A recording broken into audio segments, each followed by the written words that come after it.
కదిలించిన సంఘటన. అలాగే అన్ని రకాలుగా చనిపోయిన తర్వాత వారి కుటుంబ సభ్యులకి వాళ్ళు చేసిన దాదాపు 5 మందికి అవయవదానం చేశారు. అది మనస్ఫూర్తిగా వాళ్ళందరికీ నేను చేతులెత్తి మొక్కుతున్నాను. ఇది చాలా అరుదుగా చనిపోయిన పుట్టెడు దుఃఖాన్ని గుండెల్లో పెట్టుకొని కూడా అవయవదానం చేసినందుకు వారి కుటుంబానికి, ముఖ్యంగా వారి సతీమణికి, వారి అబ్బాయికి మనస్ఫూర్తిగా నా ధన్యవాదాలు, అభినందనలు. అంటే ధన్యవాదాలు తెలియజేస్తా ఉన్నాను. అభినందనలు దేనికి అని అంటే, పుట్టెడు దుఃఖం మనసులో పెట్టుకొని కూడా ఎదురుగా మన తండ్రి, ఆవిడ తండ్రిగా ఒక బిడ్డలకి, భర్తగా ఆవిడికి, ఆయన సతీమణికి, అవన్నీ పుట్టెడు దుఃఖాన్ని గుండెల్లో పెట్టుకొని కూడా అవయవదానం చేయడం అనేది అసలు నిజంగా అది ఊహించలేనిది. ఇది ప్రత్యేకించి నేనే వద్దామని మొన్న నుంచి ప్రయత్నం చేస్తామంటే ఫైనల్కి ఈరోజు కుదిరింది. మనస్ఫూర్తిగా వారికి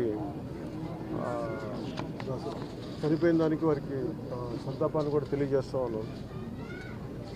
అలాగే హైదరాబాద్లో అకౌంటెంట్గా ఉద్యోగం చేస్తూ కుటుంబం కోసం మళ్ళీ ఇక్కడికి వచ్చి ఇక్కడ స్థిరపడినందుకు ప్రభుత్వం తరఫు నుంచి కూడా మేము ఆదుకుంటామని తెలియజేస్తున్నాం. ఎమ్మెల్యే గారు తీసుకుంటాం. సో ఎమ్మెల్యే గారికి కూడా మనస్ఫూర్తిగా నా ధన్యవాదాలు తెలుపుకుంటాను. వారి కుటుంబానికి అండగా నిలబడినందుకు. అలాగే కష్ట సమయంలో ఇంకో 2-3 సమస్యలు ప్రస్తావించారు.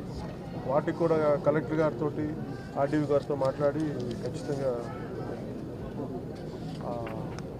సహకరిస్తామని చెప్పారు. భవిష్యత్తులో కూడా పాపకి ప్రత్యేకించి శ్రవణం లేదంటే 2 డెఫ్ అండ్ డమ్ కూడా ఆ ప్రత్యేకమైన పరిస్థితుల్లో ఉన్న పాప. అందుకే నేను ఏమన్నానంటే టీటీడీ శ్రవణం అనే ఒక ప్రాజెక్ట్ ఉంది. దాని ద్వారా కూడా తిరిగి చాలాసార్లు 2-3 సందర్భాలు నేను నా దృష్టికి వచ్చిన తర్వాత కొన్ని ప్రాంతాల్లో కొంతమంది కూడా చేయించగలిగాం. అలాగే పాపకు కూడా తిరిగి వినిపించేలాగా దాన్ని టీటీడీ సహకారంతో చేద్దామని అది కూడా వారికి తెలియజేస్తాం.